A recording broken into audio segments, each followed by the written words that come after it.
अवधूत चिंतन श्री गुरुदेव दत्त श्री स्वामी समर्थ. तुम्हा सर्वांचं स्वामी मराठी चॅनलमध्ये मी मनापासून स्वागत करते आणि आजच्या या व्हिडिओला सुरुवात करते. या व्हिडिओमध्ये मी तुम्हाला गणेश चतुर्थीपासून ते अनंत चतुर्दशीपर्यंत कोणते उपाय करायचे आहेत त्याबद्दलची सविस्तर माहिती सांगितलेली आहे. सर्व माहिती जाणून घेण्यासाठी व्हिडिओ संपूर्ण पहा, म्हणजे तुम्हाला तुमच्या सर्व प्रश्नांची उत्तरे जी आहेत ती मिळून जातील. गणपती बाप्पांचे आता आपल्या सर्वांच्या घरामध्ये आगमन झालेले आहे आणि आता गणपती बाप्पा जे आहेत ते आपल्या घरामध्ये 10 दिवस जे आहेत ते विराजमान राहणार आहेत. 10 दिवसांसाठी बाप्पा आपल्या घरी आलेले. तर या 10 दिवसांमध्ये आपल्याला काही छोटे छोटे उपाय करायचे आहेत, जे अगदी सोपे उपाय आहेत. पण या 10 दिवसांमध्ये आपल्याला बाप्पा आहेत, त्यामुळे हे जर उपाय आपण केले तर आपल्या आयुष्यामध्ये अडचणी, दुःख, संकटे आता हे बघा, जसं आषाढी एकादशी सुरू होते आणि चातुर्मासाला सुरुवात होते, तर अगदी पवित्र असे महिने हे सुरू झालेले आहेत. त्यामुळे तुम्ही या चातुर्मासामध्ये जर अमुक एका दिवसामध्ये जर अमुक काही उपयोग सेवा केला तर त्याचं जे फळ आहे ते आपल्यासोबत आयुष्यभरासाठी टिकत असतं. म्हणून आपल्याला जर दुःख नको असतील, अडचणी नको असतील, तर प्रत्येक माणसाला दुःख अडचणी बघा कोणालाच नको असतात, सगळ्यांना सुखच पाहिजे असतं. तर हे 10 दिवस आपण ही जी सेवा केली ना, तर मग त्याचं जे काय अगदी सोपे सोपे उपाय आहेत हे मी तुम्हाला आजच्या व्हिडिओमध्ये सांगते. जितके दिवस तुमच्या घरी बाप्पा आहेत, कोणाकडे 1.5 दिवसाचा असतो, कोणाकडे 5, कोणाकडे 7, तर कोणाकडे 10 दिवसांचा बाप्पा असतो. तरी गणपती बाप्पा तुमच्या घरी आहेत तोपर्यंत किंवा या 10 दिवसांमध्ये मंदिरामध्ये जाऊन पण तुम्ही मी जे उपाय सांगते ते उपाय जे आहेत ते तुम्ही करू शकता. हे उपाय बघा, प्रत्येकांच्या घरोघरी बाप्पांची पूजा केली जाते, मंत्र, स्तोत्र, आरत्या म्हटले जातात आणि गणपती बाप्पा हे विघ्नहर्ता, विघ्न दूर करणारे बाप्पा आहेत.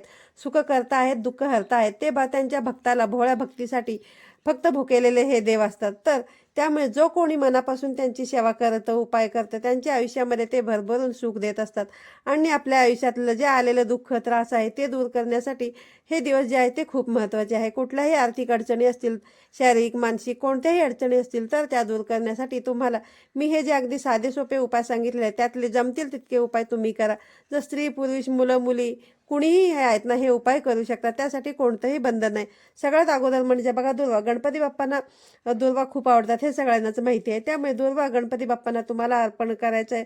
आणि जर बघा, विघ्नहर्त्याला तुम्ही दुर्वा अर्पण केला म्हणजे गणपती बाप्पांचा आशीर्वाद मिळवण्यासाठी तुम्हाला या 10 दिवसांमध्ये सेवा रोज जरी करता आली तरी तुम्हाला ही दुर्वा अर्पण करण्याची सेवा जी आहे ती करायची आहे. आणि शमीचं जे झाड असतं, शमीचे 1 किंवा 2 पानं जे आहेत तुम्ही बाप्पांना अर्पण करू शकता. त्याचबरोबर तुमच्या जीवनातील अडथळे दूर होण्यासाठी तुम्हाला नोकरीमध्ये अडचणी असतील, काही प्रॉब्लेम्स असतील किंवा इतर काही अडचणी असतील, समस्या असतील, त्या दूर करण्यासाठी या 10 दिवसामध्ये जमेल तेव्हा तुम्ही दुर्वा जे आहे ते बाप्पांना अर्पण करू शकता. मंदिरामध्ये जाऊन केलं तरी चालेल किंवा घरी केलं तरी सुद्धा चालेल किंवा गणपती बाप्पांना तुम्ही जलाभिषेक करू शकता. या 10 दिवसामध्ये आपले जे देवारातले बाप्पा असतात त्यांचे सुद्धा तुम्ही अभिषेक करू शकता, गंगाजलाने अभिषेक करू शकता किंवा तुम्ही साध्या पाणी असेल त्याने सुद्धा, पिण्याच्या पाण्याने जरी बाप्पांचा अभिषेक केला तरी सुद्धा चालेल. अभिषेक करताना तुम्ही ओम गणेशाय नमः, ओम गम गणपतये नमः या मंत्राचा तुम्हाला 108 वेळेस जप करायचा आहे.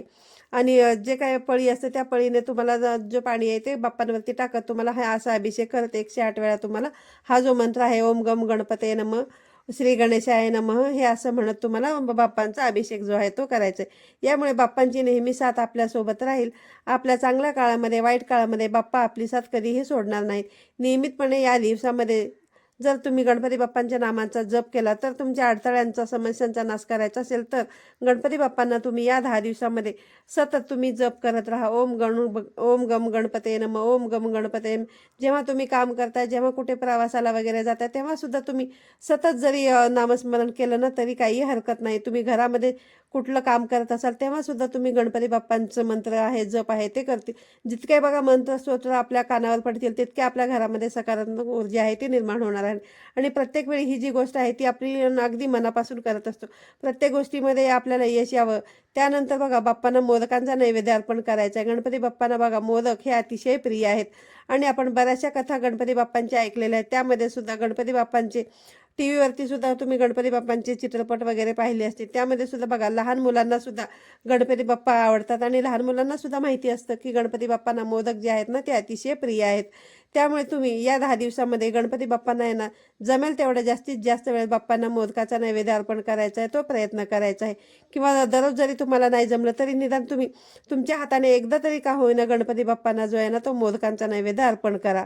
त्यानंतर बघा, भलेही उकडीचे मोदक बनवले असतील किंवा साधे मोदक असतील, कुठलेही जरी मोदक असतील तुम्ही बाप्पांना अर्पण केले तरी चालतील, पण मोदक जे आहे ते तुम्हाला बाप्पांना अर्पण करायचे. त्यासोबतच बघा, लाल जास्वंदीचे फूल. तुम्हाला माहीतच आहे की गणपती बाप्पांचं आपण नाव समोर घेतलं की आपल्या समोर येतं ते जास्वंदीचं फूल, आणि जास्वंदीचं फूल म्हटलं की गणपती बाप्पा समोर येतात.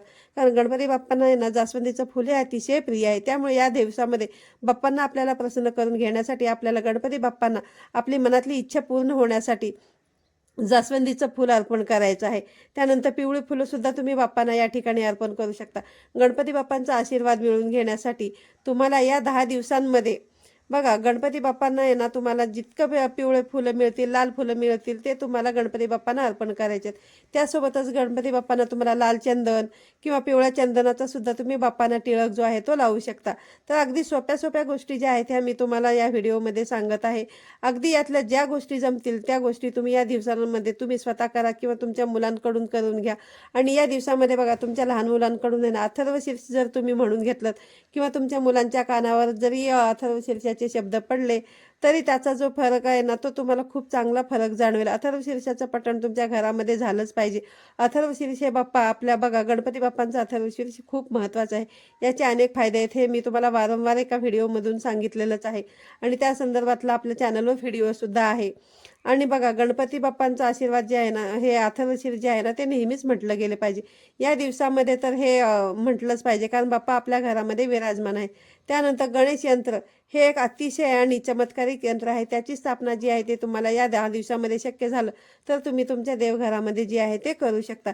या यंत्राची स्थापना करायची आणि याची पूजा केल्यामुळे तुम्हाला तुमच्या आयुष्यामधील असलेले दुःख संकटे निघून जातील आणि याचे तुम्हाला खूप फायदे होतील. हे यंत्र जे आहे ना ते खूप छोटंसं यंत्र आहे, गणेश यंत्र. जसं आपलं श्रीयंत्र वगैरे असतं त्याप्रमाणे, म्हणजे धातूचं, आणि तुम्हाला हे एका कागदावर सुद्धा ते मिळून जाईल किंवा मग तांब्याच्या प्लेटवर सुद्धा ते केलेलं असतं किंवा पंचधातूचं सुद्धा तुम्हाला ते मिळून जाईल. तर ते तुम्ही गणेश यंत्र जे आहे ते तुमच्या देवघरामध्ये स्थापित करू शकता.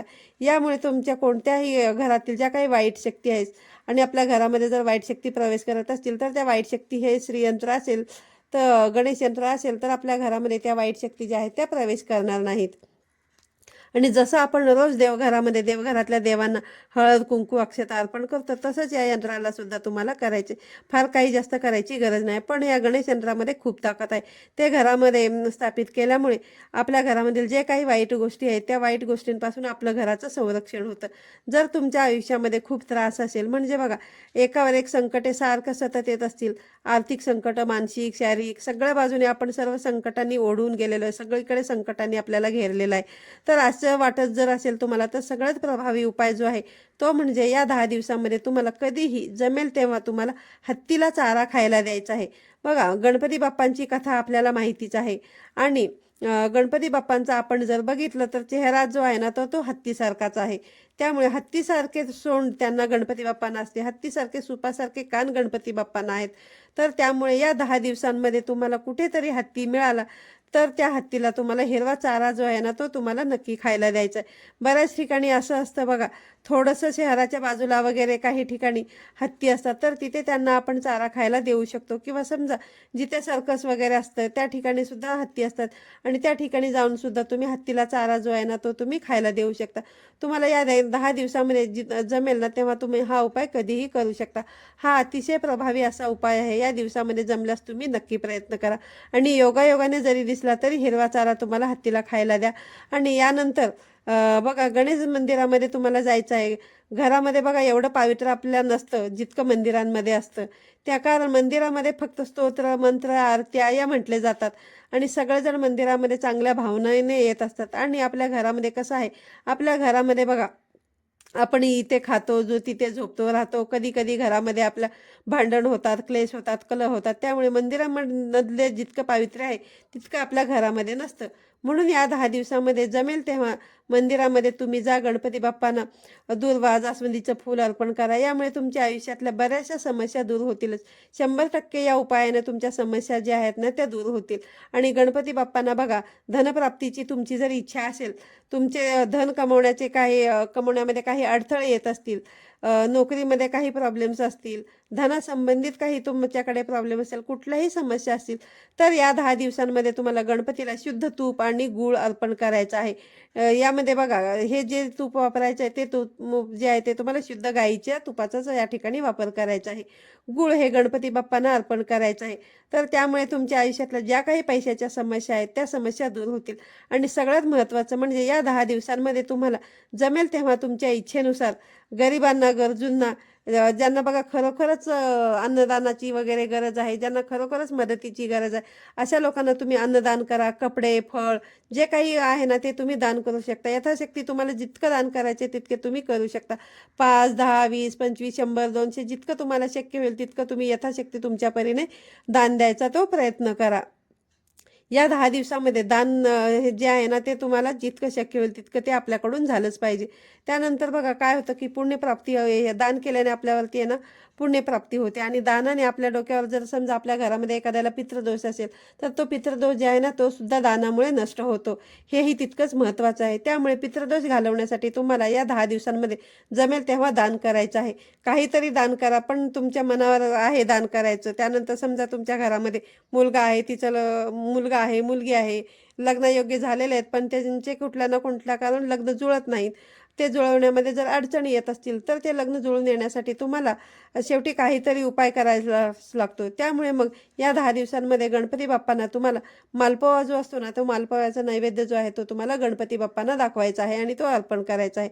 जेणेकरून लग्नामध्ये जे काही अडचणी वगैरे येत असतील ते सर्व अडथळे निघून जातील आणि लग्न जुळवण्याचे मार्ग जे आहेत ना ते मोकळे होतील. मालपोव्याची रेसिपी कशी करायची काय नाही याचा व्हिडिओ तुम्हाला यूट्यूबवरती अगदी सहजपणे मिळून जाईल. त्यामुळे हे तुम्हाला 10 दिवसांमध्ये नक्की एकदा तरी का होईना करायचं आहे. आणि गणपती बाप्पांच्या आवडीचे जे काही नैवेद्य असतात ते नैवेद्यसुद्धा या दिवसांमध्ये तुम्हाला गणपती बाप्पांना अर्पण करायचे आहेत. हे उपाय केल्यामुळे तुमचा मुलाच्या लग्नामध्ये, मुलीच्या लग्नामध्ये, आणि जर बघा तुम्हाला मुलगा आहे त्यांचा विवाह ठरण्यामध्ये अडचणी येत असतील तर गणपती बाप्पांना तुम्ही आणखीन एक 10 दिवसांमध्ये बघा तर पिवळ्या रंगाची मिठाई जी आहे ती तुम्ही मंदिरामध्ये जाऊन गणपती बाप्पांना अर्पण करायचे. असे केल्याने त्यांच्या लग्नामधल्या अडचणी जे आहेत ते दूर होतील. त्यामुळे हे जे आहे या व्हिडिओमध्ये मी तुम्हाला उपाय सांगितलेले ते व्हिडिओमध्ये सांगितलेले उपाय तुम्ही जर ह्या 10 दिवसांमध्ये केले तर तुम्हाला नक्कीच याचे चांगले परिणाम दिसून येतील. शक्यतो जर हे जे उपाय आहेत तुम्हाला जमलं तर तुम्ही मंदिरामध्ये जाऊन सुद्धा करू शकता. का मंदिरामधले जितकं पावित्र आहे तितकं आपल्या घरामध्ये नसतं. त्यामुळे गणपती बाप्पांची आपल्या घरामध्ये स्तोत्र, मंत्र, गणपतींची सेवा करा, गणेश स्तोत्र म्हणा, अथर्वशीर्षाचं पठण तुमच्या घरामध्ये होऊ द्या. हे असे झालेले बघा गणपती बाप्पा आहेत ना ते विघ्नहर्ता आहेत. ते आपल्या आयुष्यामधील जे विघ्न आहेत, संकट आहेत ते ना सगळं विघ्न वगैरे दुःख संकट आहेत ते नष्ट करतात. त्यामुळे या 10 दिवसांचा आपल्याला जमेल तितके उपाय करून फायदा करून घ्यायचा. आजच्या व्हिडिओमध्ये अतिशय महत्त्वाची माहिती मी तुमच्यापर्यंत पोहोचवलेली आहे. तर व्हिडिओ आवडला असेल तर व्हिडिओला लाईक करा, शेअर करा. पुन्हा भेटूया अशाच एका नवीन आणि माहितीपूर्ण व्हिडिओमध्ये. तोपर्यंत सर्वांना श्री स्वामी समर्थ.